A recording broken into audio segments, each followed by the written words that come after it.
Screen দেখা যায়? জি sir, দেখা যাচ্ছে। জি স্যার, দেখা যায়। আমাদের ফাইনালের সিলেবাস হচ্ছে তিনটা, তাই না? একটা হচ্ছে ফিল্টার সার্কিট, তাই না? জি স্যার। ফিল্টার সার্কিট যেটা আমরা আলেকজান্ডার সাদিকের বই থেকে আমরা পড়বো, কোন কোন টপিক পড়বো এগুলো আমি ক্লাসে লিখে দিছি। ওকে, টপিক ধরে ধরে লিখে দিছি, তাই না? অ্যাক্টিভ এবং প্যাসিভ ফিল্টার। এছাড়া আমাদের আছে হচ্ছে ভিকে মেহতার বইয়ের 13 নম্বর chapter amplifier with negative voltage feedback, তাই না? আর একটা হচ্ছে 14 নম্বর চ্যাপ্টার সাইনোসোডিয়াল অসিলেটর। ওকে, তো সাইনোসোডিয়াল অসিলেটর কিছু জিনিস আমি ক্লাসে আলোচনা করতে সময় পাই নাই আর কি। ঠিক আছে, তাই তো?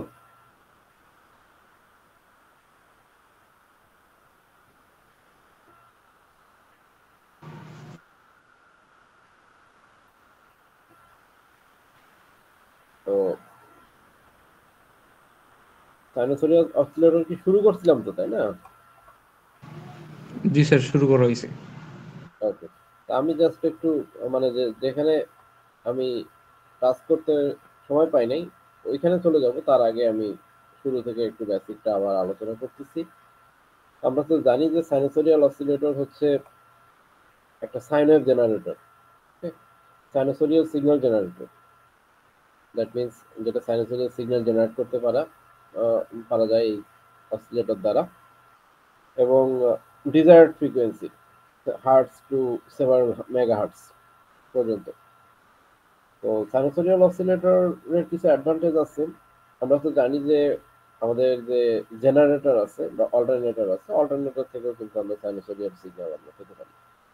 কিন্তু অল্টারনেটরের অসুবিধা হচ্ছে অল্টারনেটর তো মেকানিক্যাল ডিভাইস, সেটা তো একটা বিষয় আছেই, অনেক বাল্কি ডিভাইস। জেনারেটর তো আর ইলেকট্রনিক ডিভাইসে ব্যবহার করা যাবে না। এর থেকেও বড় বিষয় হচ্ছে অল্টারনেটরের ফ্রিকোয়েন্সি হচ্ছে ফিক্সড। হ্যাঁ, যেমন বাংলাদেশের জন্য 50 হার্টস। 50 হার্টজে আমরা চেঞ্জ করতে পারি না। অল্টারনেটর থেকে যদি আমরা যে সাইনোসোডিয়াল সিগন্যাল পাই সেটা যদি চেঞ্জ করতে যাই তাহলে আমাদেরকে অবশ্যই জেনারেটরের কনস্ট্রাকশনে হাত দিতে হবে, যেটা তো আসলে পসিবল না। তো আসলে ইলেকট্রনিক্সে যে এই আমাদের সেভারাল মেগাহার্টজ টেরাহার্টজ রেঞ্জের সাইনোসোডিয়াল সিগন্যালগুলো দরকার হয়। তোমরা অলরেডি কমিউনিকেশন ইঞ্জিনিয়ারিং পড়ছো, জানো যে ক্যারিয়ার সিগন্যালের জন্য আহ, আমাদের অনেক হাই ফ্রিকোয়েন্সি প্রয়োজন, এবং সেগুলো কিন্তু ম্যাক্সিমাম সাইনোসোডিয়াল সিগন্যাল। তো এই সাইনোসোডিয়াল সিগন্যালগুলো আমরা যে ডিভাইসের মাধ্যমে জেনারেট করি সেটা হচ্ছে সাইনোসোডিয়াল অসিলেটর, সেটাকে আমরা বলতেছি সাইনোসোডিয়াল অসিলেটর। এখানে সাইনোসোডিয়াল অসিলেটর একটা ডেফিনেশন দেওয়া আছে, এগুলো আমরা ক্লাসে দেখাইছি। এখানে কিছু অ্যাডভান্টেজ দেওয়া আছে, এগুলো তোমরা দেখে নিবা। ওকে, এগুলো আমি আর রিপিট করতেছি না। তো সাইনোসোডিয়াল অসিলেটর কিভাবে সাইনোসোডিয়াল সিগন্যাল প্রডিউস করে এটা জানার আগে আমাদের জানা উচিত যে কি ধরনের সাইনোসোডিয়াল সিগন্যাল আমাদের এক্সিস্ট করে আর কি। দুই ধরনের সাইনোসোডিয়াল সিগন্যাল আছে। একটা হচ্ছে damp signal, this is the damped sinusoidal oscillation, and this is the undamped sinusoidal oscillation। তো আমরা দেখেই বুঝতে পারতেছি যে ড্যাম্প অসিলেশন নিশ্চয়ই আমাদের প্রডিউস করার টার্গেট না। আমাদের প্রডিউস করার টার্গেট হচ্ছে আনড্যাম্পড অসিলেশন প্রডিউস করা। তো আমাদের যে সাইনোসোডিয়াল অসিলেটর আমরা ডিজাইন করব, সেই ডিভাইসগুলো থেকে অবশ্যই টার্গেট থাকবে আনড্যাম্পড অসিলেশন প্রডিউস করা। ওকে, আনড্যাম্পড অসিলেশন হচ্ছে আমাদের সময়ের সাথে সবসময় অ্যামপ্লিটিউড যেটা যেমন থাকার কথা, একটা কনস্ট্যান্ট অ্যামপ্লিটিউড দিবে। ওকে, টাইমের রিসপেক্টে সব জায়গায় প্রত্যেকটা পিরিয়ডে টাইম পিরিয়ডে একই ধরনের অ্যামপ্লিটিউড যদি আমরা পাই সেটাকে আমরা বলতেছি আনড্যাম্পড অসিলেশন। আর ড্যাম্পড অসিলেশন হচ্ছে যদি ফ্রিকোয়েন্সি সেম সেম থাকবে কিন্তু আমাদের অ্যামপ্লিটিউড যদি ধীরে ধীরে ড্যাম্পড হয়ে যায় আর কি। ওকে, রিডিউস হয়ে যায়, this is called damped oscillation. তো আমাদের টার্গেট অবশ্যই আনড্যাম্পড অসিলেশন প্রডিউস করা। তো আমরা সরাসরি সার্কিটে চলে আসি, যে সার্কিটের মাধ্যমে অ্যাকচুয়ালি সাইনোসোডিয়াল অসিলেটর প্রডিউস করার জন্য মেইন সার্কিট হচ্ছে ট্যাঙ্ক সার্কিট। ট্যাঙ্ক সার্কিট আমরা কাকে বলতেছি? Tank circuit can be LC circuit, or RC circuit হতে পারে, বাট এখানে ট্যাঙ্ক সার্কিট হচ্ছে এলসি সার্কিট। একটা ইন্ডাক্টর এবং একটা ক্যাপাসিটর যদি সিরিজে একটা ক্লোজ সার্কিট অবস্থায় রাখা হয়, সেটাকে আমরা বলতেছি ট্যাঙ্ক সার্কিট। কারণ আমরা জানি যে পিওর ইন্ডাক্টর এবং ক্যাপাসিটর যদি হয়, তাহলে সেই ক্যাপাসিটর যদি একবার চার্জ দেওয়া হয়, তাহলে সেই চার্জ কিন্তু পিওর, মানে চার্জ ডিসচার্জ হবে। আমরা তো জানি যে ক্যাপাসিটরের ধর্ম হচ্ছে সে তার একটা টাইম কনস্ট্যান্ট থাকে, তার একটা চার্জিং টাইম পিরিয়ড থাকে এবং ডিসচার্জিং টাইম পিরিয়ড থাকে। সে তার চার্জিং টাইম পিরিয়ডে সে চার্জ হয় এবং ফুল চার্জ হওয়ার পরে সেই চার্জটা আবার ডিসচার্জ করে। সে তো সারা জীবন চার্জ ধরে রাখে না, ক্যাপাসিটরের তো এটাই ধর্ম। এখন এখানে দেখতে পাচ্ছ যে ট্যাঙ্ক সার্কিট হচ্ছে একটা এল এবং একটা সির কম্বিনেশনে একটা সার্কিট। যখন এই এই সার্কিট, ট্যাঙ্ক সার্কিটে অবশ্যই কোনো সোর্স থাকা যাবে না, এগুলো আমরা ক্লাসে আলোচনা করছি অলরেডি, যে সোর্স ফ্রি অবস্থায় ট্যাঙ্ক সার্কিটকে যখন আমরা ইনিশিয়ালি চার্জ দিতে হবে ক্যাপাসিটরকে, ইনিশিয়ালি ক্যাপাসিটর যখন ফুল চার্জ হবে তখন সোর্সটা খুলে ফেলতে হবে। খুলে ফেলার পরে শুধুমাত্র তোমার সার্কিটে থাকলো এল এবং সি। এল এবং সি, তো ক্যাপাসিটর যখন ডিসচার্জ করবে তখন সেই ক্যাপাসিটরটা ডিসচার্জ হওয়ার একমাত্র পথ হচ্ছে এল, ইন্ডাক্টর। তো আমরা জানি যে যেহেতু ক্যাপাসিটরের মধ্যে ইলেকট্রন আছে, তো ক্যাপাসিটর যখন চার্জ ডিসচার্জ করা শুরু করবে তখন ইলেকট্রন ফ্লো হবে, সার্কিটের মধ্যে ইলেকট্রন ফ্লো হবে। এবং এই সার্কিটের মধ্যে যেহেতু শুধুমাত্র ইন্ডাক্টর আছে এবং ক্যাপাসিটর আছে, কোনো রেজিস্টিভ ইফেক্ট নাই বলে আমরা ধরে নিচ্ছি, তাহলে ক্যাপাসিটর যখন চার্জ ছেড়ে দিবে, that means the flow of charge. আমরা তো জানি যে কারেন্ট ফ্লো হচ্ছে চার্জের ফ্লো। তো যখনই ক্যাপাসিটর ডিসচার্জ করবে তখনই ইন্ডাক্টরের ভিতর দিয়ে একটা কারেন্ট ফ্লো হবে। তো আমরা জানি যে ইন্ডাক্টর বা কোনো কয়েলের ভিতর দিয়ে যদি ইলেকট্রিক কারেন্ট ফ্লো হয়, দ্যাট মিনস চার্জ ফ্লো হয়, তাহলে সেই কয়েলের চারপাশে একটা ফ্লাক্স উৎপন্ন হয়। এবং আমরা ফ্যারাডে এবং লেন্জের যে ল, সেই বিখ্যাত ল অফ ইলেকট্রোম্যাগনেটিক ইন্ডাকশন অনুযায়ী আমরা জানি যে কোনো ইন্ডাক্টরের চারপাশে যদি ফ্লাক্স উৎপন্ন হয়, তাহলে সেই ইন্ডাক্টরের অ্যাক্রসে একটা ভোল্টেজ উৎপন্ন হবে। তো এই যে ইন্ডাক্টরের অ্যাক্রসে ভোল্টেজ উৎপন্ন হচ্ছে, এই ভোল্টেজটাই হচ্ছে আসলে ইনডিউসড সাইনোসরিয়াল ভোল্টেজ। এখন যখন ক্যাপাসিটর ডিসচার্জ হয়ে ফুল ডিসচার্জ হয়ে যাবে, তখন কিন্তু ইন্ডাক্টরের অ্যাক্রসে ভোল্টেজ আছে। ইন্ডাক্টরের অ্যাক্রসে ভোল্টেজের কারণে কিন্তু আবার এই সার্কিটে আর একটা কারেন্ট ফ্লো হবে, যে কারেন্ট ফ্লোর কারণে ক্যাপাসিটর আবার ফুল চার্জ হবে। এখানে টোটাল চারটা ঘটনা, এলসি ট্যাঙ্ক সার্কিটের চারটা ঘটনা। ইনিশিয়ালি ক্যাপাসিটরটা ফুল চার্জ ছিল, যখন ক্যাপাসিটর চার্জ ছেড়ে দিচ্ছে তখন দেখো ইন্ডাক্টরের অ্যাক্রসে কারেন্ট ফ্লো হচ্ছে এবং ইন্ডাক্টরের চারপাশে কিন্তু ফ্লাক্স উৎপন্ন হচ্ছে। ক্যাপাসিটর কিন্তু ফুল ডিসচার্জ অবস্থায় আছে, কিন্তু ইন্ডাক্টরের চারপাশে ফ্লাক্স উৎপন্ন হওয়ার কারণে কিন্তু ইন্ডাক্টরে একটা ভোল্টেজ উৎপন্ন হবে। যদিও এই সার্কিটে কোনো আলাদা ভোল্টেজ সোর্স নাই, তারপরেও কিন্তু এই সার্কিটে একটা ভোল্টেজ আছে due to induced voltage across the inductor. এই ইন্ডাক্টরের অ্যাক্রসে যে ভোল্টেজ, এই ভোল্টেজের কারণে কিন্তু আবার এই সার্কিটে কারেন্ট ফ্লো হবে। যখন এই সার্কিটে কারেন্ট ফ্লো হবে তখন কিন্তু ক্যাপাসিটর আবার চার্জ ধারণ করবে। কিন্তু ক্যাপাসিটর আগে যে ডিরেকশনে চার্জ ধারণ করেছিল ইনিশিয়াল ব্যাটারির মাধ্যমে, এই অবস্থায় কিন্তু ক্যাপাসিটর তার অপোজিট ডিরেকশনে চার্জ স্টোর করবে। যেহেতু ক্যাপাসিটর আগে যে ডিরেকশনে ক্যাপাসিটর চার্জ স্টোর করেছিল তার থেকে অপোজিট ডিরেকশনে এই মুহূর্তে ক্যাপাসিটরের মধ্যে চার্জ আছে, ক্যাপাসিটর আবার যখন ডিসচার্জ হবে তখন কিন্তু কারেন্ট ফ্লোটা অপোজিট ডিরেকশনে হবে। তো কারেন্ট ফ্লো যদি অপোজিট ডিরেকশনে হয়, ইন্ডাক্টরের অ্যাক্রসে ফ্লাক্স অপোজিট ডিরেকশনে উৎপন্ন হবে। ফ্লাক্স যদি অপোজিট ডিরেকশনে উৎপন্ন হয়, তাহলে ইন্ডাক্টরের অ্যাক্রসে ভোল্টেজও কিন্তু অপোজিট ডিরেকশনে উৎপন্ন হবে। তো আমরা তো জানি যে একটা সাইনোসোডিয়াল সিগন্যাল, কিন্তু আমরা যদি এখানে ড্র করি, একটা সাইনোসোডিয়াল সিগন্যাল প্রথমে পজিটিভ পিক, দেন নেগেটিভ পিক। এই যে ইন্ডাক্টরের অ্যাক্রসে পজিটিভ দিকে যে ভোল্টেজ উৎপন্ন হচ্ছে তখন পজিটিভ পিক আমরা পাবো, এবং নেগেটিভ ডিরেকশনে যে ভোল্টেজ উৎপন্ন হচ্ছে তখন আমরা নেগেটিভ পিক পাবো। যেহেতু এটা ট্যাঙ্ক সার্কিট বলতেছি, ট্যাঙ্ক শব্দটার অর্থই হচ্ছে কোনো কিছু ধারক। এখানে আসলে চার্জটা ধারণ করে করে রাখছে এই সার্কিটের। যেহেতু শুধুমাত্র এল এবং সি আছে ইন্ডাক্টর ক্যাপাসিটরের কম্বিনেশনে, কোনো রেজিস্টিভিটি নাই, তো আমরা ধরে নিচ্ছি যে চার্জটা সারা জীবন চার্জটা ইন্ডাক্টর এবং ক্যাপাসিটরের মধ্যে এক্সচেঞ্জ হবে, এবং চার্জের এক্সচেঞ্জ যখন হবে তখন একটা অসিলেশন ক্রিয়েট হবে, সাইনোসোডিয়াল অসিলেশন। আসলে এই ট্যাঙ্ক সার্কিটের মাধ্যমে সাইনোসোডিয়াল অসিলেশন প্রোডাকশনের মূল থিওরিটাই হচ্ছে ট্যাঙ্ক সার্কিটের ভিতর যে ক্যাপাসিটর আছে সেই ক্যাপাসিটরের চার্জিং এবং ডিসচার্জিং। ক্যাপাসিটর যখন চার্জ হচ্ছে তখন একদিকে ভোল্টেজ প্রডিউস হচ্ছে, যখন ডিসচার্জ হচ্ছে তখন অপোজিট ডিরেকশনে ভোল্টেজ প্রডিউস হচ্ছে। এই যে ক্যাপাসিটর যত দ্রুত চার্জ এবং ডিসচার্জ হতে পারবে, এই ক্যাপাসিটর চার্জিং এবং ডিসচার্জিং টাইম যত কমানো যাবে, সাইনোসোডিয়াল অসিলেশন প্রডিউসের ফ্রিকোয়েন্সি তত বাড়বে। তো এখানে আমরা অবশ্যই বুঝতে পারতেছি যে ক্যাপাসিটরের টাইম কনস্ট্যান্টের উপর ডিপেন্ড করবে আমার ফ্রিকোয়েন্সি কেমন হবে। তো ক্যাপাসিটরের টাইম কনস্ট্যান্ট এখানে শুধুমাত্র এল এবং সির উপর ডিপেন্ড করতেছে।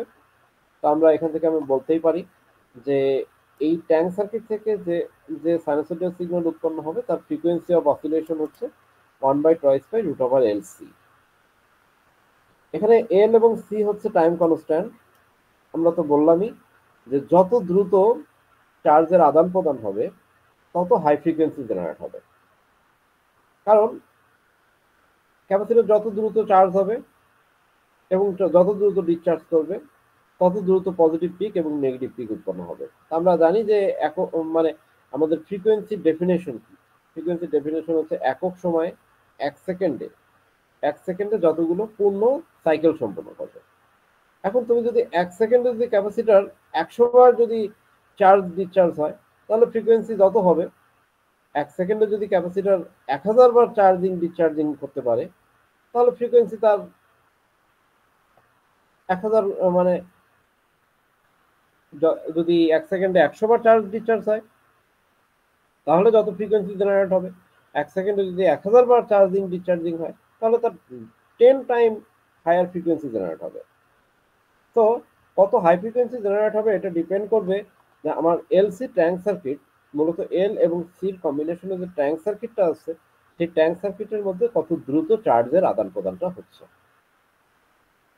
So this is the main basic theory to generate a sinusoidal oscillator using oscillation using tank circuit. Okay, তো এখানে মূল সূত্রটাই হচ্ছে 1/2/√LC। এখানে অ্যাকচুয়ালি √LCটা হচ্ছে ক্যাপাসিটর টাইম কনস্ট্যান্ট, চার্জিং এবং ডিসচার্জিং টাইম। তো ওই যে যেহেতু আমরা বলতেছি যে ফ্রিকোয়েন্সির সাথে টাইম কনস্ট্যান্টের একটা ব্যস্তানুপাতিক রিলেশন, টাইম কনস্ট্যান্ট যত কম হবে দ্যাট মিনস ক্যাপাসিটর তত দ্রুত চার্জ ডিসচার্জ হইতে পারবে, ফ্রিকোয়েন্সি তত হাই ফ্রিকোয়েন্সি উৎপন্ন হবে। তো টাইম কনস্ট্যান্টের মান যত কম হবে তত হাই ফ্রিকোয়েন্সি উৎপন্ন হবে। এখান থেকে এই ব্যস্তানুপাতিক রিলেশনটা তৈরি হয়েছে। সো আমাদের এখান থেকে একটা সূত্র মনে রাখলেই হবে, F = 1/2/√LC। আমাদের মোটামুটি যতগুলো এখান থেকে ম্যাথমেটিক্যাল প্রবলেম সলভ করতে হবে সবগুলো প্রবলেমেই একটা ইকুয়েশন দিয়েই আমরা সলভ করতে পারবো। তো এই হচ্ছে আমাদের সাইনোসোডিয়াল অসিলেশন প্রোডাকশনের মূল থিওরি আর কি, যেটাকে আমরা বলতেছি ট্যাঙ্ক সার্কিট। কিন্তু এখানে একটা জিনিস আমরা ধরে নিছি যে আমাদের ট্যাঙ্ক সার্কিটটা হচ্ছে পিওর এলসি সার্কিট, এইখানে কোনো রেজিস্টিভ ইফেক্ট নাই। রেজিস্টিভ ইফেক্ট যদি না থাকে, তাহলে হয়তোবা সারা এক্সটার্নাল চার্জ না দিলেও এই ক্যাপাসিটর যতক্ষণ সার্কিটটা ক্লোজ থাকবে ততক্ষণ চার্জের আদান প্রদান করতে পারবে যদি রেজিস্টিভ ইফেক্ট না থাকে। কিন্তু বাস্তবে তো এমন কোনো ট্যাঙ্ক সার্কিট অ্যাকচুয়ালি সম্ভব না। এমন কোনো ইন্ডাক্টর বা এমন কোনো ক্যাপাসিটর নাই যে যেখানে কোনো রেজিস্টিভ ইফেক্ট নাই। তো বাস্তবে এখানে কিন্তু চার্জের লসটা কিন্তু হবেই। তো ট্যাঙ্ক সার্কিট থেকে আমরা যতই বলি যে আমরা আনড্যাম্পড অসিলেশন প্রডিউস করতে পারবো যদি পিওর ইন্ডাক্টর পিওর ক্যাপাসিটর হয়, কিন্তু আসলে কিন্তু সম্ভব না। কারণ আমাদের ইন্ডাক্টর এবং ক্যাপাসিটর তো পিওর অ্যাকচুয়ালি না, এখানে রেজিস্টিভ ইফেক্ট অবশ্যই থাকবে। তো আবার সাইনোসয়েডাল অসিলেটর সার্কিটে কিন্তু বাইরে থেকে কোনো এক্সটার্নাল চার্জও ইউজ করা যাবে না। তাহলে সাইনোসয়েডাল অসিলেটর এটা আমরা বলতে পারবো না, অসিলেশনই প্রডিউস হবে না যদি বাইরে থেকে কোনো এক্সটার্নাল ব্যাটারি সবসময় ট্যাঙ্ক সার্কিটের সাথে ব্যবহার করি। তো এক্সটার্নাল ব্যাটারিও ব্যবহার করা যাবে না। আবার দেখতে পাচ্ছি যে ট্যাঙ্ক সার্কিট থেকে ড্যাম্প অসিলেশন প্রডিউস হবে, কিন্তু আমাদের টার্গেট তো আনড্যাম্পড অসিলেশন প্রডিউস করা। এটার সলিউশন করতে গিয়েই অ্যাকচুয়ালি এই সার্কিট অ্যাকচুয়ালি এত সিম্পল সার্কিটে আর হবে না। এই শুধুমাত্র আমরা যদি এলসি ট্যাঙ্ক সার্কিট ব্যবহার করি তাহলে আমার মূল প্রবলেমটা হচ্ছে আমার অসিলেশনটা আর আনড্যাম্প থাকবে না, ড্যাম্প হয়ে যাবে because of resistive effect of inductor and capacitor. কিন্তু আমাদের কিন্তু বাইরের কোনো এক্সটার্নাল ব্যাটারি এই ট্যাঙ্ক সার্কিটের সাথে ব্যবহার করা যাবে না ফর চার্জিং পারপাস, তাহলে অসিলেশনই ক্রিয়েট হবে না। তাহলে উপায়টা কি? এই উপায়টা খুঁজতে গিয়েই আমাদের এই সার্কিটটা মডিফিকেশন করতে হচ্ছে। এখানেই আসলে আমাদের মূল চ্যালেঞ্জটা। ওকে, এই মূল চ্যালেঞ্জটাকে ওভারকাম করার জন্য দ্যাট মিনস আমাদের মূল চ্যালেঞ্জটা হচ্ছে ট্যাঙ্ক সার্কিট থেকে যে ড্যাম্প অসিলেশন প্রডিউস হচ্ছে সেটা থেকে আমরা কিভাবে আনড্যাম্প করতে পারি। দেখো এই 14.4 নাম্বার আর্টিকেলে একটা তাই বলা আছে যে আনড্যাম্প অসিলেশন ফ্রম ট্যাঙ্ক সার্কিট, মানে ট্যাঙ্ক সার্কিট থেকে কিভাবে আনড্যাম্প অসিলেশন প্রডিউস করা যায়। কারণ ট্যাঙ্ক সার্কিট থেকে actually practically damp oscillation produce হবে। ড্যাম্প অসিলেশন কি? This is the damp oscillation. এই অসিলেশন দিয়ে আমরা কি করব? এটা দিয়ে তো আসলে প্র্যাকটিক্যালি ইউজ করা যাবে না। ওকে, এখন হচ্ছে এখানে আমার মূল চ্যালেঞ্জটা। এই জন্য আমাদের কিছু আরো কিছু মডিফিকেশন লাগবে, ট্যাঙ্ক সার্কিটের সাথে আরো কিছু এক্সটার্নাল সার্কিট ব্যবহার করতে হবে। সেটা কি? সেটা নিয়ে আমাদের মূল আলোচনা। এই জন্যই মূলত তোমাদেরকে আজকে ডাকছি। আমি এর আগ পর্যন্ত যতটুকু কথা বললাম এগুলো খুব দ্রুত বলছি এই কারণে যে আমি অলরেডি ক্লাসে এটা আলোচনা করছি তোমাদের সাথে, যা শুধু আমি ইন্ট্রোডাকশনটা দেওয়ার জন্য। তাহলে আমাদের মূল টার্গেটটা হচ্ছে ট্যাঙ্ক সার্কিট থেকে কিভাবে আনড্যাম্পড অসিলেশন প্রডিউস করতে পারবো। এই ট্যাঙ্ক সার্কিট থেকে আনড্যাম্পড অসিলেশন প্রডিউস করার জন্য মূল যে টেকনিকটা ব্যবহার করা হয় তার নামই হচ্ছে পজিটিভ ফিডব্যাক। মূল যে টেকনিক তার নাম হচ্ছে পজিটিভ ফিডব্যাক অ্যাম্পলিফায়ার ব্যবহার করা। ট্যাঙ্ক সার্কিটের সাথে যদি আমরা পজিটিভ ফিডব্যাক অ্যাম্পলিফায়ার ব্যবহার করি তাহলেই আমাদের এটা অসিলেটর হিসেবে অ্যাকচুয়ালি অসিলেটর হিসেবে কাজ করবে, যে অসিলেটরটা আনড্যাম্পড অসিলেশন প্রডিউস করবে।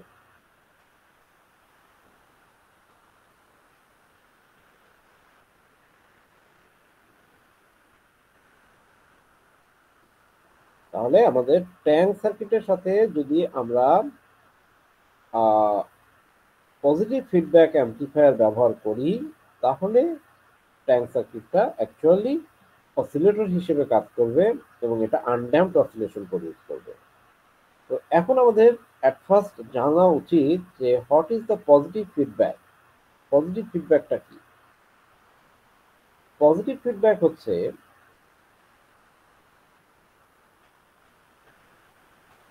দেখো এখানে একটা পজিটিভ ফিডব্যাক নেটওয়ার্ক ড্র করা আছে। ভি ইন এই ইনপুট, ধরো এই ভি ইনপুট সিগন্যালটা আমার আসতেছে হচ্ছে ট্যাঙ্ক সার্কিট থেকে। ট্যাঙ্ক সার্কিট থেকে আমার এই ইনপুট সিগন্যালটা জেনারেট হচ্ছে, একটা সাইনোসয়েডাল সিগন্যাল। এই ইনপুট সিগন্যালটা ফর এক্সাম্পল আমরা একটা ট্রানজিস্টর অ্যাম্পলিফায়ারের মাধ্যমে অ্যাম্পলিফাই করলাম। আমরা জানি যে ট্রানজিস্টর অ্যাম্পলিফায়ার গুলো 180 ডিগ্রি সিগন্যালকে ফেজ শিফট করে। তাহলে ট্যাঙ্ক সার্কিট থেকে যদি ভি ইন এই সিগন্যালটা সাইনোসয়েডাল সিগন্যালটা আমরা যদি পাই সেটাকে যদি আমরা একটা অ্যাম্পলিফায়ার ট্রানজিস্টর অ্যাম্পলিফায়ার দিয়ে অ্যাম্পলিফাই করি, তাহলে দেখা যাবে যে অ্যাম্পলিফাই হবে ঠিক আছে, কিন্তু সিগন্যালটা 180 ডিগ্রি ফেজ শিফট হয়ে যাবে। আমার এখানে মূল কথাটাই হচ্ছে যে ট্রানজিস্টর অ্যাম্পলিফায়ার দিয়ে অ্যাম্পলিফাই করার পরে দেখো আমার সিগন্যালটা কিন্তু 180 ডিগ্রি ফেজ শিফট হয়ে গেছে। আমার ফিডব্যাক মানে কি? ফিডব্যাক হচ্ছে অ্যাম্পলিফায়ার থেকে আমরা যে অ্যাম্পলিফাইড আউটপুট পাবো, সেই অ্যাম্পলিফাইড আউটপুটকে থেকে কিছু অংশ পুরোটা না, কিন্তু কিছু অংশ যেটাকে আমরা বলি ফিডব্যাক ফ্র্যাকশন। ফিডব্যাক ফ্র্যাকশন শব্দটা আমরা খুব ব্যবহার করছি 13 নম্বর চ্যাপ্টারে অ্যাম্পলিফায়ার উইথ নেগেটিভ ফিডব্যাকে ফিডব্যাক ফ্র্যাকশনটা ব্যবহার করছি, এখানেও এটা ব্যবহার হবে। একটা অ্যাম্পলিফায়ার থেকে অ্যাম্পলিফাই করার পরে আমরা যে আউটপুটটা পাবো, অ্যাম্পলিফাইড আউটপুট, তার কিছু অংশ যদি a portion of the output voltage, a portion of the output voltage that is feedback to the input, that is called the feedback fraction. দেখো এখানে আমাদের আউটপুট ভোল্টেজ কত? V0। এখান থেকে ফিডব্যাক নেটওয়ার্কের মাধ্যমে আমরা একটা ভোল্টেজ আবার কোথায় সাপ্লাই দিচ্ছি? আবার সেই ইনপুটেই সাপ্লাই দিচ্ছি। এখন কথা হচ্ছে অ্যাম্পলিফায়ার তো আমার সিগন্যালটাকে 180 ডিগ্রি ফেজ শিফট করে ফেলছে, কিন্তু আমার তো পজিটিভ ফিডব্যাক। পজিটিভ ফিডব্যাক মানে হচ্ছে ইনপুট সিগন্যালের সাথে আমরা যে ফিডব্যাক সিগন্যালটা যে মানে অ্যাড করব, দুইটার ফেজ সবসময় সেম ফেজ হতে হবে। এটাই হচ্ছে পজিটিভ ফিডব্যাকের মূল বিষয়। আর অ্যাকচুয়ালি ফিডব্যাকটাই হচ্ছে আউটপুট থেকে কিছু অংশ ইনপুটে আবার কানেক্ট করা, ইনপুটে সাপ্লাই দেওয়া। এখন সেই সাপ্লাইটা কি আমি মানে যে ইনপুট সিগন্যালের সাথে আমি ফিডব্যাক সিগন্যালটা সাপ্লাই দিচ্ছি, দুইটা কি যোগ হবে না বিয়োগ হবে? যদি ইনপুট সিগন্যালের সাথে ফিডব্যাক সিগন্যাল যোগ হয় তাহলে সেটা পজিটিভ ফিডব্যাক, আর যদি ইনপুট সিগন্যালের সাথে ফিডব্যাক সিগন্যাল বিয়োগ হয় তাহলে সেটা নেগেটিভ ফিডব্যাক। এখন দুইটা সিগন্যাল কখন যোগ করতে পারবে? যদি দুইটা সিগন্যালের ফেজ সেম হয়। যেমন আমাদের তো মূল টার্গেট হচ্ছে ইনপুট সিগন্যালের সাথে ফিডব্যাক সিগন্যালটা যোগ করা পজিটিভ ফিডব্যাকের ক্ষেত্রে। তাহলে ইনপুট সিগন্যাল এবং ফিডব্যাক সিগন্যালের ফেজ সেম হতে হবে। কিন্তু অ্যাম্পলিফায়ার কি করছে? ইনপুট সিগন্যালের ফেজটাকে 180 ডিগ্রি ফেজ শিফট করে দিচ্ছে। তাহলে 180 ডিগ্রি ফেজ শিফটেড একটা সিগন্যালকে যদি আবার 180 ডিগ্রি ফেজ শিফট করা হয়, তাহলে সেটা কিন্তু আবার 0 ডিগ্রি ফেজে চলে আসবে, সেম ফেজে চলে আসবে।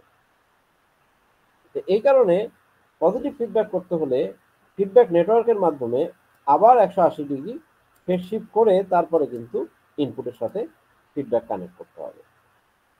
তাহলে ইনপুট সিগন্যাল যখন অ্যাম্পলিফায়ারের মাধ্যমে 180 ডিগ্রি ফেজ শিফট হয়ে গেছে, সেখান থেকে যখন আমরা ফিডব্যাক নিচ্ছি আবার ইনপুটে সাপ্লাই দেওয়ার জন্য, সেটাকে কিন্তু আবার ফিডব্যাক নেটওয়ার্কের মাধ্যমে 180 ডিগ্রি আবার ফেজ শিফট করা হয়েছে।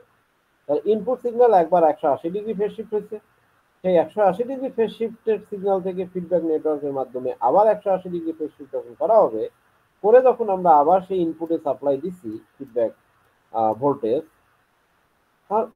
তাহলে কিন্তু ফিডব্যাক ভোল্টেজের ফেজ হচ্ছে 360 ডিগ্রি বা 360 ডিগ্রি ফেজ মানে 0 ডিগ্রি ফেজ। তাহলে এখন কিন্তু দেখো ইনপুট সিগন্যাল এবং ভি ইন এবং ফিডব্যাক সিগন্যাল ভিএফ দুটো কিন্তু সেম ফেজে আছে। এটাই হচ্ছে পজিটিভ ফিডব্যাক অ্যাম্পলিফায়ারের মূল বিষয়, এবং এই পজিটিভ ফিডব্যাক টেকনিকটাই ব্যবহার করা হবে অসিলেটরে, আর নেগেটিভ ফিডব্যাক ব্যবহার করা হয় হচ্ছে অ্যাম্পলিফায়ারে। যেমন দেখো আমাদের মিডের আগে আমরা যত অ্যাম্পলিফায়ার সার্কিট পড়ছি আলেকজান্ডার সাদিকুর বইয়ের 5 নম্বর চ্যাপ্টারে, সবই কিন্তু ছিল অ্যাম্পলিফায়ার সার্কিট, সবই কিন্তু ছিল নেগেটিভ ফিডব্যাক। 6 নম্বর পিন থেকে অপেমের 2 নম্বর পিনে কানেকশন, কোনোটাই কিন্তু 3 নম্বর পিনে কানেকশন ছিল না, পজিটিভ পিনে কানেকশন ছিল না। যাই হোক, তো এই হচ্ছে পজিটিভ ফিডব্যাকের মূল বিষয়। এইটা যদি আমরা বুঝতে পারি যে সামনের যে সার্কিটগুলো আছে এগুলো আমরা বুঝতে পারবো। তাহলে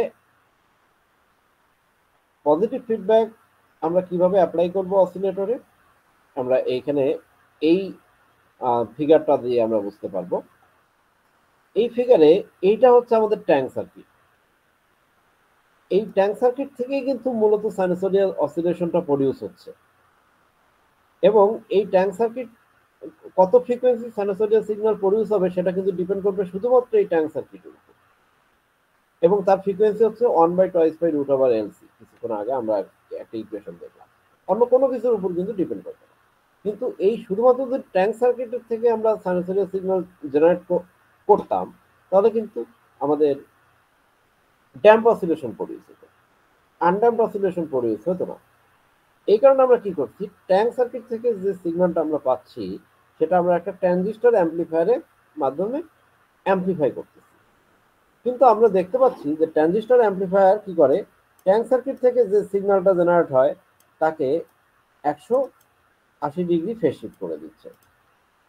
এই কারণে আমরা ট্রানজিস্টর অ্যাম্পলিফায়ার থেকে যে সিগন্যালটা পাচ্ছি সেটা সেখান থেকে যে এই যে আউটপুট পাবো সেখান থেকে কিছু অংশ আমরা কি করব, ফিডব্যাক সার্কিটের মাধ্যমে ট্যাঙ্ক সার্কিটে আবার সাপ্লাই দিব। এই ফিডব্যাক সার্কিটের মাধ্যমে ট্যাঙ্ক সার্কিটে সাপ্লাই দেওয়ার আমার মূল উদ্দেশ্য হচ্ছে ট্যাঙ্ক সার্কিটে আমার যে এনার্জিটা লস হয়ে গেছিল due to the resistive effect, সেই এনার্জিটাকে রিকভার করা।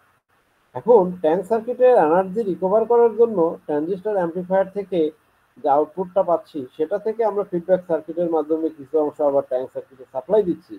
এখানে যদি পজিটিভ ফিডব্যাক না দিয়ে নেগেটিভ ফিডব্যাক দিই তাহলে তো উল্টা ঘটনা ঘটবে। ট্যাঙ্ক সার্কিটের ভিতর যে এনার্জিটা আছে সেখান থেকে ফিডব্যাক সার্কিটের মাধ্যমে যদি নেগেটিভ ফিডব্যাক দিই তাহলে ওই এনার্জি আরো কমে যাবে। তো আমাদের টার্গেট তো এখানে পজিটিভ ফিডব্যাক দেওয়া।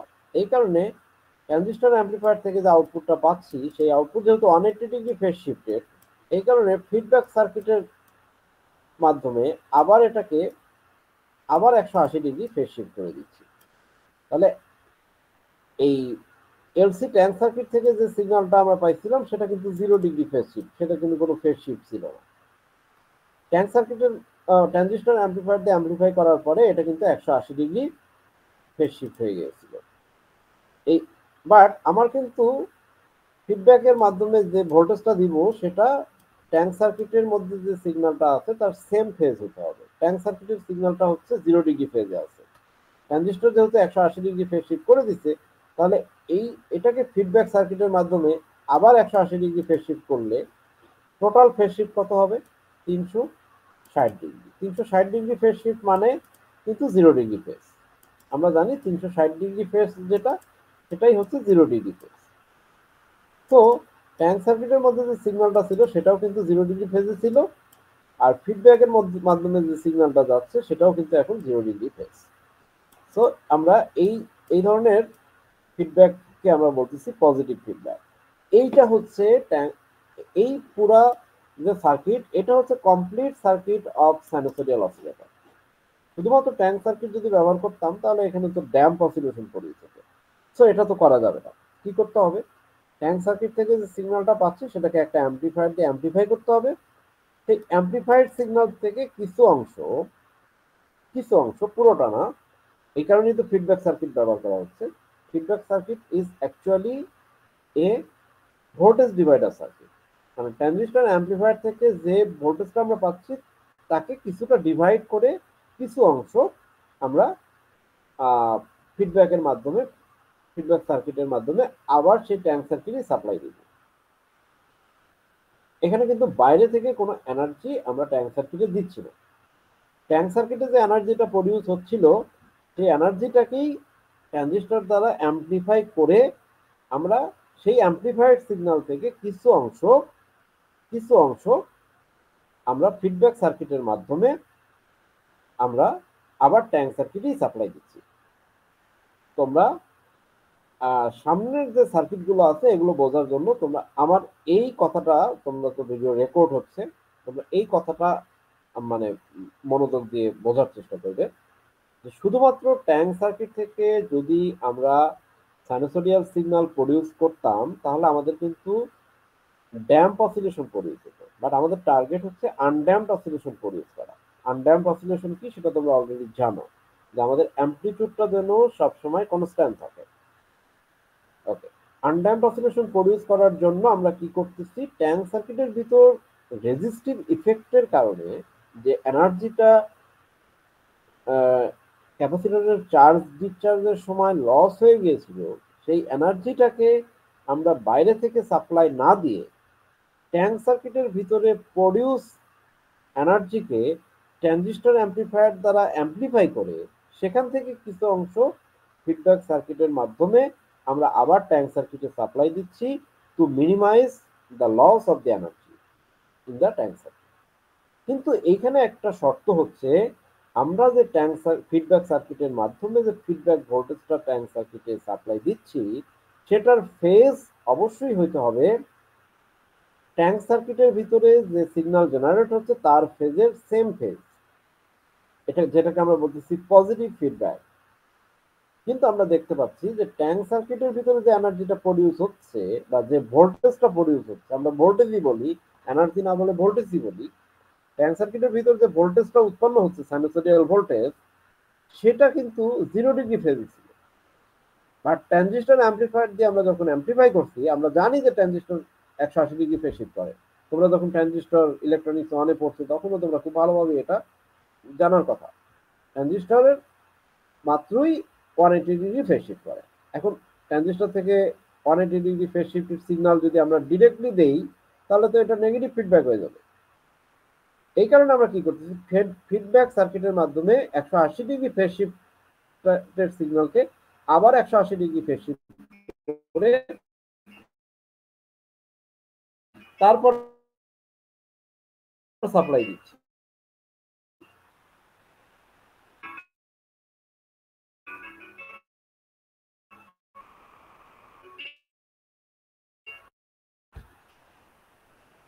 ওকে, এই কারণে ফিডব্যাক সার্কিটের মাধ্যমে আবার 180 ডিগ্রি ফেজ শিফট করে সেম ফেজে নিয়ে গিয়ে তারপরে ট্যাঙ্ক সার্কিটে সাপ্লাই দেওয়া হচ্ছে ফিডব্যাক ভোল্টেজটা।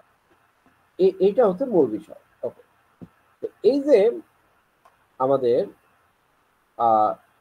পজিটিভ ফিডব্যাক নেটওয়ার্কের দুইটা জিনিস আছে। এই পুরোটা হচ্ছে এই ব্লক ডায়াগ্রামটা হচ্ছে actually transistor amplifier circuit, transistor oscillator, transistor sinusoidal oscillator. এখানে তিনটা জিনিস আছে, একটা হচ্ছে ট্যাঙ্ক সার্কিট, আর একটা হচ্ছে ট্রানজিস্টর অ্যাম্পলিফায়ার, আর একটা হচ্ছে ফিডব্যাক সার্কিট। ট্রানজিস্টর অ্যাম্পলিফায়ারের অবশ্যই একটা কি আছে, অ্যাম্পলিফায়ার যেহেতু তাহলে তার একটা গেইন আছে। ফিডব্যাক সার্কিট যেহেতু, ফিডব্যাক সার্কিট সম্বন্ধে আমাদের খুব ভালোভাবে ধারণা আছে 13 নম্বর চ্যাপ্টারে নেগেটিভ ভোল্টেজ ফিডব্যাক। ফিডব্যাক সার্কিটের অবশ্যই একটা এমভি আছে, ফিডব্যাক ফ্র্যাকশন আছে। এখানে একটা শর্ত মানতে হবে, এই সার্কিটটা ডিজাইন করার সময় আমাকে এমনভাবে ডিজাইন করতে হবে যেন এই যে ট্রানজিস্টর অ্যাম্পলিফায়ারের যে গেইন, যেটাকে আমরা যদি এভি দ্বারা প্রকাশ করি, এবং ফিডব্যাক সার্কিটের যে ফিডব্যাক ফ্র্যাকশন, যেটাকে যদি আমরা এমভি দ্বারা প্রকাশ করি, এমনভাবে সার্কিটটা ডিজাইন করতে হবে এই ট্রানজিস্টর অ্যাম্পলিফায়ারের গেইন এবং ফিডব্যাক সার্কিটের ফিডব্যাক ফ্র্যাকশনের গুণফল যেন 1 হয়। সার্কিটটা ডিজাইন করার সময় এমনভাবে ডিজাইন করতে হবে ফিডব্যাক ফ্র্যাকশন এবং ট্রানজিস্টর অ্যাম্পলিফায়ারের গেইনের মাল্টিপ্লিকেশন যেন 1 হয়। This is very important question for the final exam.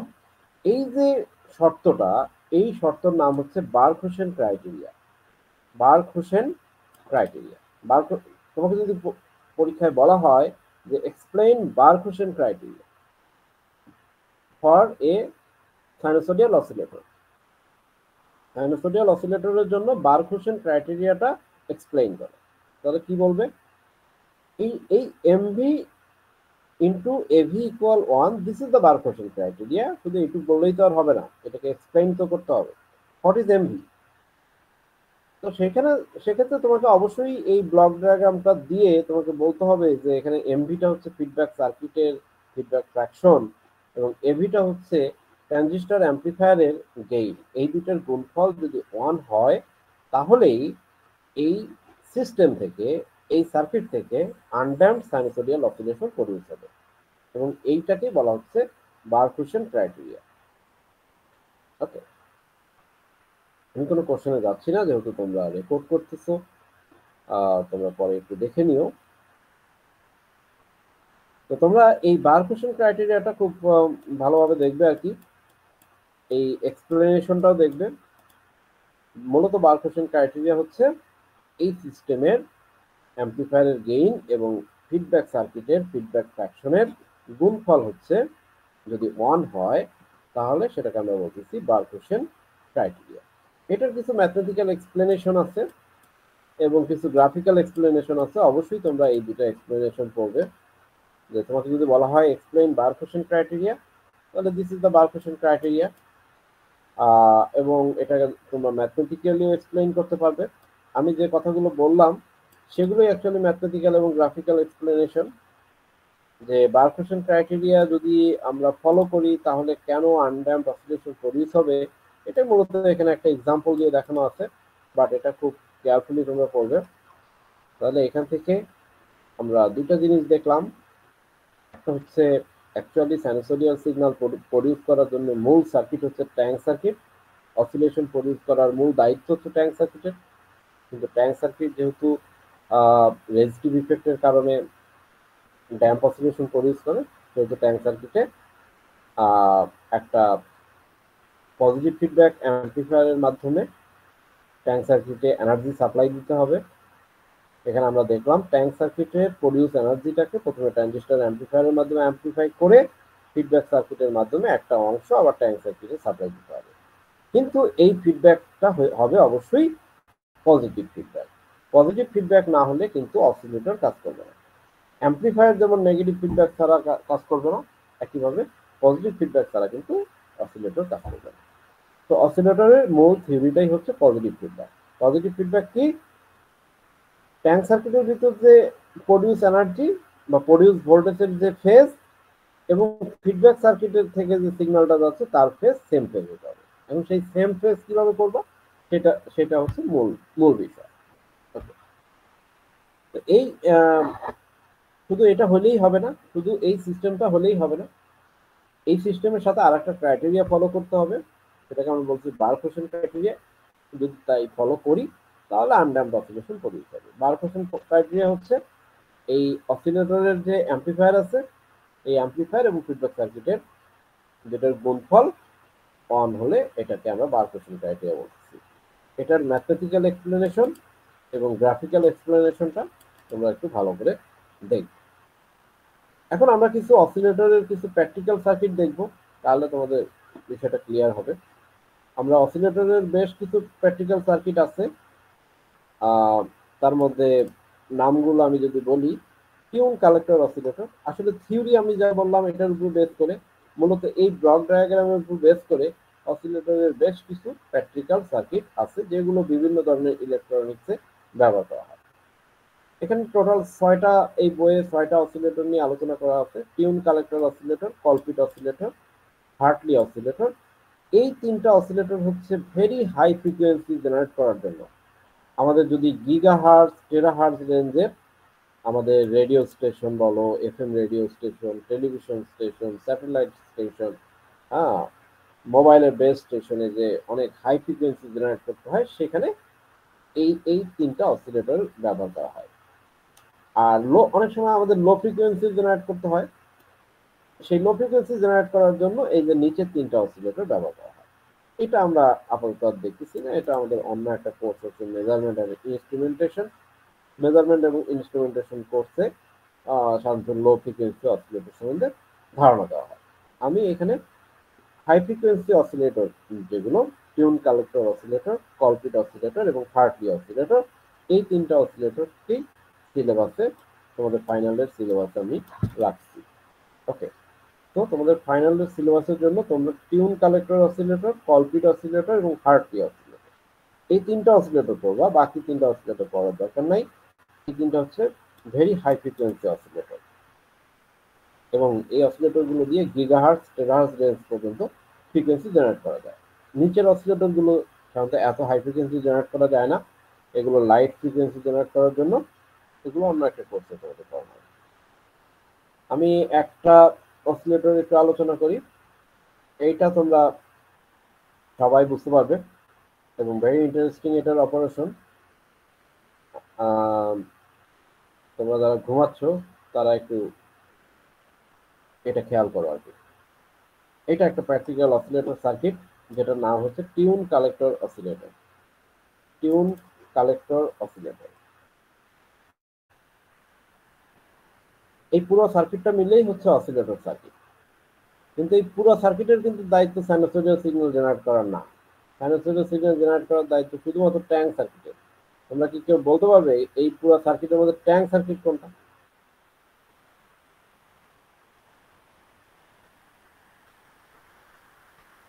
LC আছে স্যার, এলসি। স্যার C1L1 এটা। এই C1 আর L1 এই পার্টটা হচ্ছে ট্যাঙ্ক সার্কিট। এই L1 এবং C1 এই পার্টটা হচ্ছে ট্যাঙ্ক সার্কিট। কত ফ্রিকোয়েন্সি সাইনোসয়েডাল সিগন্যাল জেনারেট হবে সেটা কিন্তু ডিপেন্ড করবে শুধুমাত্র এই L1 আর C1 এর উপর। তাহলে বলো তো এই সার্কিট থেকে যদি এই সার্কিটটা তোমাকে পরীক্ষা দিয়ে বলো তো এই সার্কিটের সাইনোসয়েডাল সিগন্যালের ফ্রিকোয়েন্সি কত কত হবে বলো তো? 1/2 √, এলসি স্যার। LC বললে হবে, L1 C1। একটা জিনিস খেয়াল করো, এই সার্কিটে কিন্তু অনেকগুলো ক্যাপাসিটর আছে এবং একের অধিক ইন্ডাক্টর আছে। L2 তো একটা ইন্ডাক্টর, কিন্তু L2 ইন্ডাক্টরের উপর কি ডিপেন্ড করবে ফ্রিকোয়েন্সি কত জেনারেট হবে? L2 কি ট্যাঙ্ক সার্কিটের পার্ট না। এখানে C একটা ক্যাপাসিটর আছে, এটাও কিন্তু ট্যাঙ্ক সার্কিটের পার্ট না। এখানে C একটা ক্যাপাসিটর আছে, এগুলো কিন্তু ট্যাঙ্ক সার্কিটের কোনো পার্ট না, তাই না? বুঝতে পারছো? তাহলে শুধুমাত্র ট্যাঙ্ক সার্কিট হচ্ছে L1 আর C1।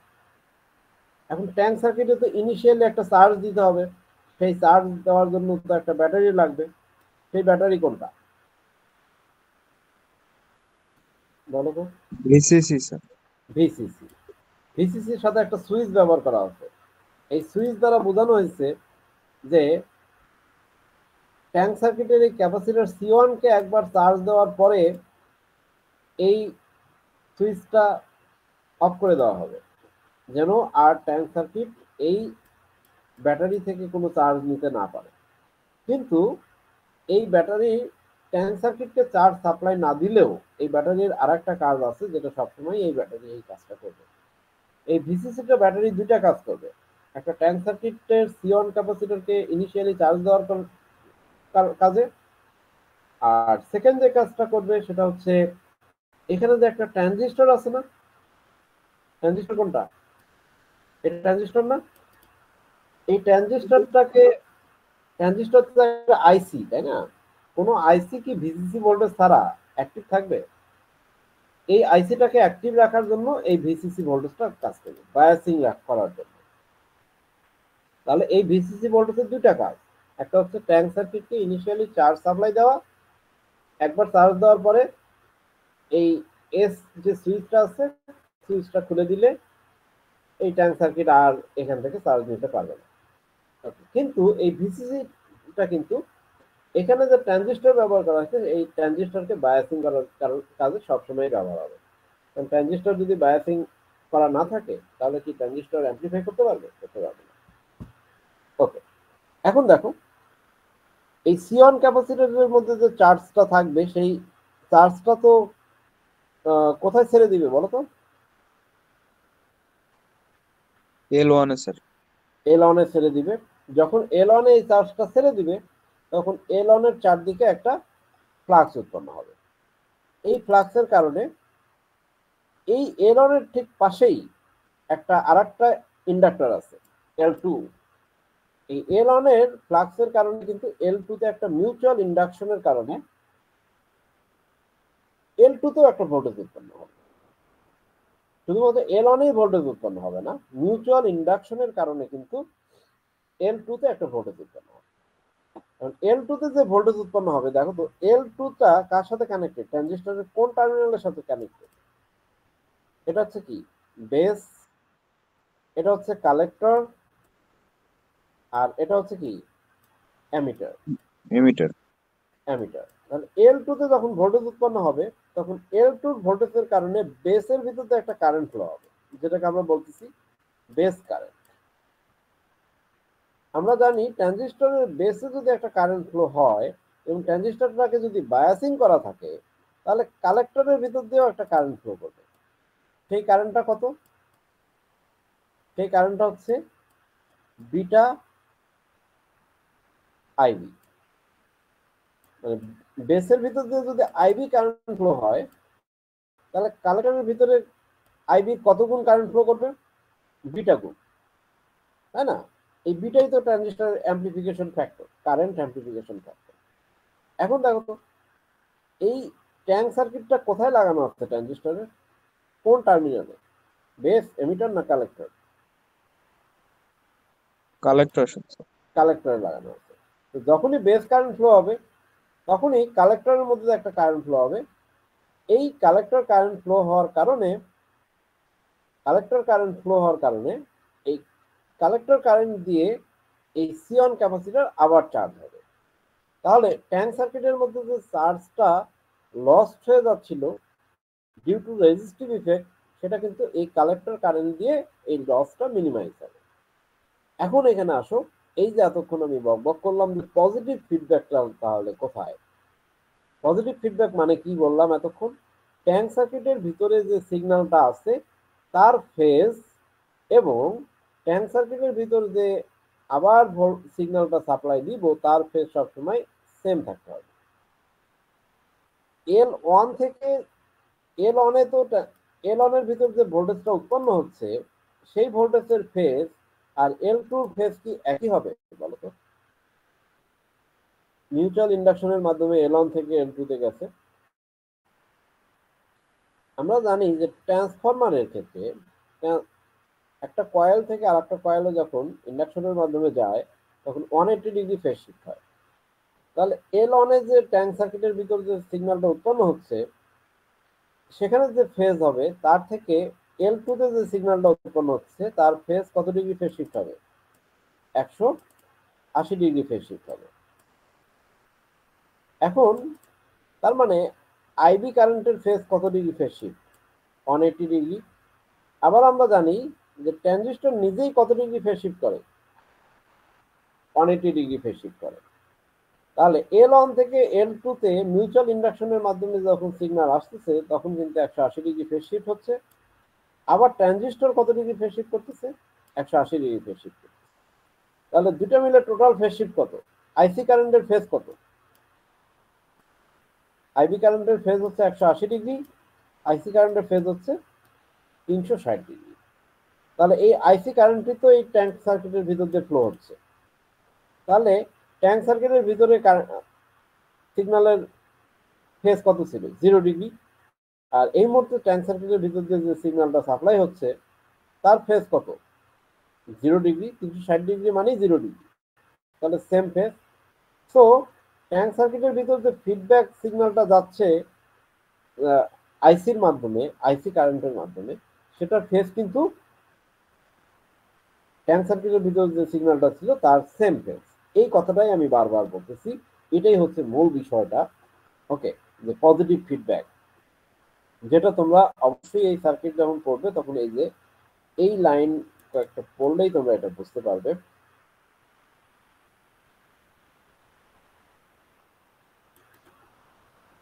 অবশ্যই ট্যাঙ্ক সার্কিটের ভিতর যে সিগন্যালটা জেনারেট হচ্ছে তার ফেজ এবং ট্যাঙ্ক সার্কিটের ভিতরে যে ফিডব্যাক সিগন্যালটা যাচ্ছে তার ফেজ সেম ফেজ হতে হবে।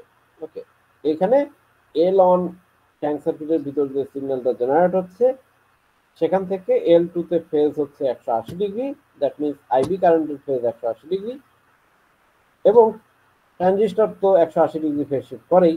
তো 180 ডিগ্রি টোটাল মিলে 360 ডিগ্রি ফেজ আইসি কারেন্ট, এবং সেই আইসি কারেন্ট যখন ট্যাঙ্ক সার্কিটের ভিতরে ফ্লো হচ্ছে দ্যাট মিনস এটা সেম ফেজে আছে। তো এটা কিন্তু পজিটিভ ফিডব্যাক এবং সেম ফেজের একটা সিগন্যাল ট্যাঙ্ক সার্কিটকে সাপ্লাই দিচ্ছে। This is the circuit operation. তোমরা এই সার্কিট অপারেশনটা একবার পড়ে নিবে, পড়ার সময় অবশ্যই খেয়াল রাখবে এই ফেজ শিফটের বিষয়টা। তো এখানে দুইটা প্রবলেম দেওয়া আছে, এইটা নিয়ে আর আমি দুইটা ম্যাথ তোমরা করে নিবে, 14.1 এবং 14.2। দেখো একই ইকুয়েশন দিয়েই জাস্ট করছে। এই সূত্রে কি লেখা আছে, L1 C1, ওকে, L1 C1। তো এটা খুবই ইজি, তোমরা 14.1 এবং 14.2 ম্যাথ দুটো করে নিবে। এখন আসো সেকেন্ড অসিলেটর নিয়ে আমরা যেটা আলোচনা করব সেটা হচ্ছে কলপিট অসিলেটর। আগে যেটা দেখাইলাম সেটা হচ্ছে টিউন কালেক্টর অসিলেটর। এরপরে আমরা যেটা আলোচনা করব সেটা হচ্ছে কলপিট অসিলেটর। এটা খুব ইম্পর্টেন্ট একটা অসিলেটর। এটা সাধারণত রেডিও স্টেশন গুলোতে এই অসিলেটর গুলো ব্যবহার করা হয়, বিশেষ করে এফএম রেডিও স্টেশন। এই সার্কিটটার দিকে খেয়াল করো, এই সার্কিটেও ওই একই জিনিস আছে, ট্যাঙ্ক সার্কিট আছে, ট্রানজিস্টর আছে অ্যাম্পলিফায়ার হিসেবে, ট্যাঙ্ক সার্কিট আছে হচ্ছে অসিলেটর মূল অসিলেশনটা ক্রিয়েট করার জন্য, আর আরেকটা আছে হচ্ছে ফিডব্যাক সার্কিট, যে ফিডব্যাক সার্কিটটা অ্যাকচুয়ালি ফেজটাকে ঠিক করার জন্য। ফেজ, হ্যাঁ, ট্রানজিস্টর যে 180 ডিগ্রি ফেজ শিফট করতেছে সেটাকে আবার কারেক্ট ফেজে নিয়ে যাওয়ার জন্য, আবার সেটাকে 180 ডিগ্রি উল্টা ফেজে নিয়ে যাওয়ার জন্য। ওকে, এখানে এই সার্কিটটা, এই পুরো সার্কিটটাকে আমরা বলতেছি কলপিট অসিলেটর। বলো তো এই সার্কিট দেখে এখানে ট্যাঙ্ক সার্কিট কোন পার্টটা, এই পুরো সার্কিটের মধ্যে ট্যাঙ্ক সার্কিট পার্টটা কোনটা?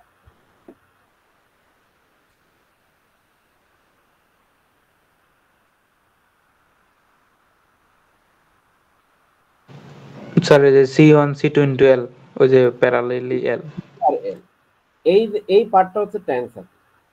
এখন এতক্ষণ তো দেখে আসলাম যে একটা এল এবং একটা সি থাকে। হ্যাঁ, এটা কোনো বিষয় না যে একটা এল থাকতে হবে একটা সি থাকতে হবে। ওকে, মাল্টিপল এল মাল্টিপল সি থাকতে পারে, but frequency of oscillation depend করবে এই এল এবং সি গুলোর উপর। তার মানে বলতো এই সার্কিটের ফ্রিকোয়েন্সি কত, এই সার্কিট থেকে জেনারেটেড ফ্রিকোয়েন্সি কত? ইকুয়েশনটা কি লেখা হয়েছে দেখো, 1/2/√L CT। এই এলটা কোন এল? এই এলটা হচ্ছে এই এল। আর সিটিটা কেন লেখা হয়েছে? সিটি দিয়ে বোঝানো হয়েছে টোটাল ক্যাপাসিটেন্স। এখানে কি টোটাল ক্যাপাসিটেন্স শুধুমাত্র C1 অথবা C2, নাকি দুইটার কম্বিনেশনে? এটা কি এই দুইটা ক্যাপাসিটর কি সিরিজে আছে না প্যারালালে আছে বলো তো? C1 আর C2 সিরিজে স্যার। সিরিজে আছে। আমরা জানি দুইটা ক্যাপাসিটর যদি সিরিজে থাকে তাহলে টোটাল ক্যাপাসিটর ইকুয়াল কি লিখতে পারি, তোমরা পড়ছো কিন্তু ছোটবেলায়। ওকে, এখানে সার্কিটও পড়ছো, ফিজিক্সে পড়ছো। দুইটা ক্যাপাসিটর যদি সিরিজে থাকে তাহলে তার টোটাল ক্যাপাসিটর কত? C1 into C2 divided by C1 plus C2। এই ইকুয়েশন দেখছো? দেখার কথা। ওকে, যদি প্যারালালে থাকতো তাহলে কি হতো বলো তো?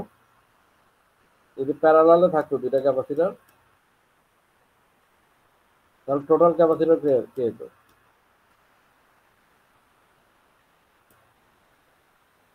প্যারালালে থাকলে হয়তো হচ্ছে C1 প্লাস C2, ঠিক আছে?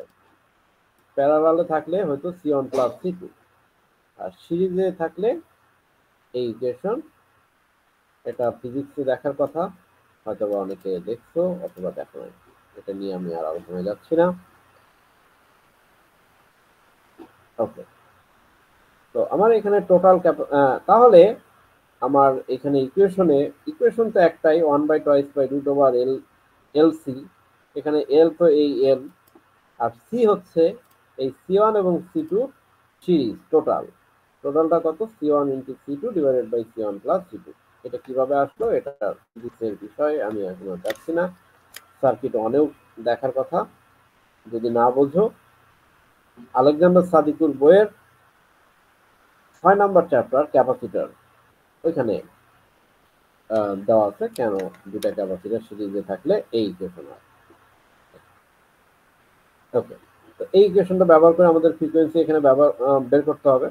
এখন আসো যে এই সার্কিটের অপারেশন কিভাবে। এই সার্কিটে দেখো C1 আর C2 মাঝখানে একটা কি দেওয়া আছে, গ্রাউন্ড করা আছে। দ্যাট মিন্স বোঝানো হয়েছে C1 এবং C2 ভোল্টেজটা ডিভাইড করা হয়েছে। এখানে আউটপুট ভোল্টেজ হচ্ছে C1 এর অ্যাক্রসে ভোল্টেজটা হচ্ছে আউটপুট ভোল্টেজ, এবং C2 এর অ্যাক্রসে ভোল্টেজটা হচ্ছে ফিডব্যাক ভোল্টেজ। দেখো এখানে আইবি কারেন্ট, ট্রানজিস্টরের আইবি কারেন্ট কোনটা? এটা হচ্ছে আইবি কারেন্ট। দেখো তো আইবি কারেন্টটা কার অ্যাক্রস থেকে গেছে? এই পয়েন্টটা এই আইবি তে কানেক্ট হয়েছে। আইবি কারেন্টটা কার অ্যাক্রস থেকে গেছে? সি1 আর C two? C2 across sir. C two এর অ্যাক্রসে গেছে।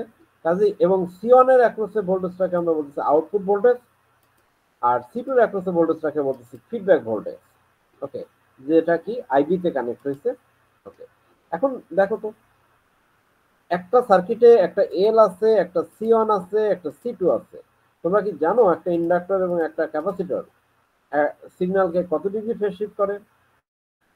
একটা ইন্ডাক্টর অথবা একটা ক্যাপাসিটর একটা সিগন্যালকে 90 ডিগ্রি ফেজ শিফট করে।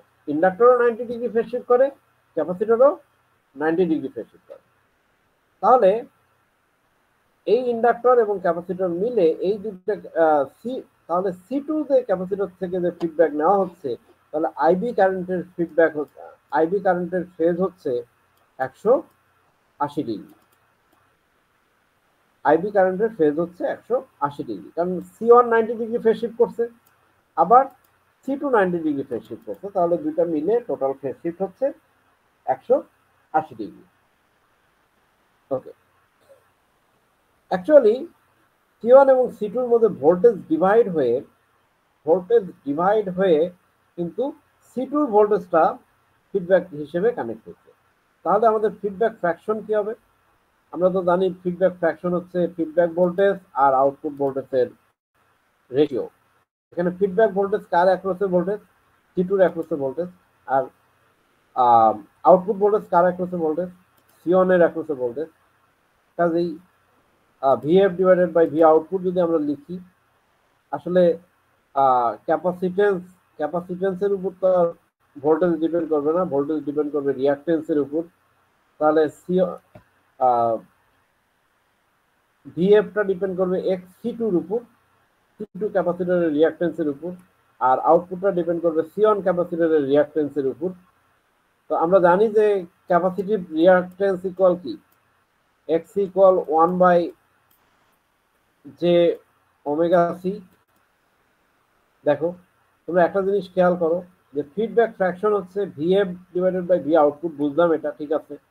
তো ভিএফ যেহেতু ফিডব্যাক ভোল্টেজ যেহেতু সি2 এর অ্যাক্রসে, তো এটাও বুঝলাম। তাহলে সি1 ডিভাইডেড বাই সি2 আসলো কেন?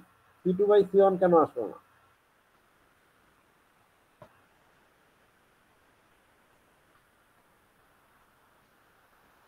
কারণ এক্স সি টু মানে কি?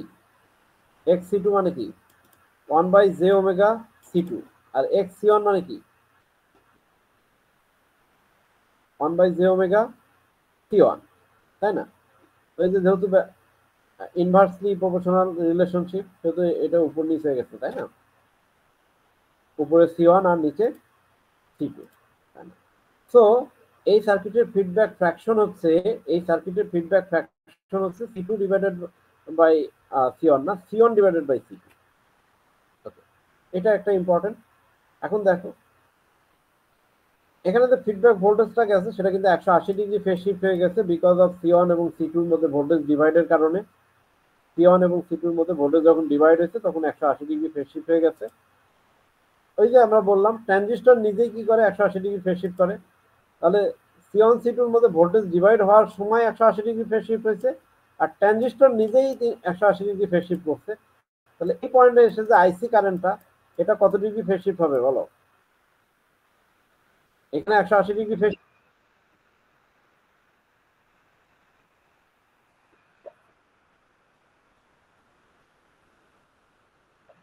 হ্যাঁ করো।